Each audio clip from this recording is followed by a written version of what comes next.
tomonidan. Demak, biologik klapanlarni yutuqlari bu xuddi odamning o'zini klapaniday bo'lib ketadi. Qo'ygandan keyin 3 oy muddatda demak qonni sultiraydigan varfarin dori vositalarini ichib yuradi. Bundan keyin hech qanaqa tekshirish yoki nazoratga olishlari shart emas. Biologik klapanlarni qo'ygandan keyin qonash ehtimoli kamayadi.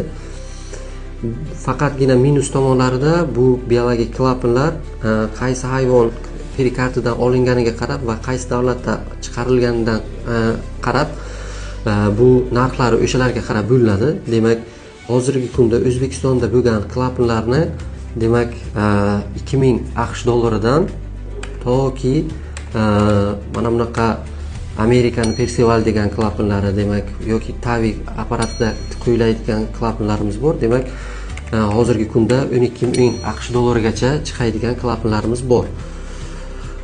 Biologik klapanlarni yana bir yaxshi tomonlari bu qaytib necha yildan keyin operatsiya bo'lgan paytda bularni demak Tavi operatsiyasini amalga oshirish mumkin. Mana bu Percival degan demak klapanimizga keyinchalik yana ichidan Tavi amaliyotini qilishimiz mumkin.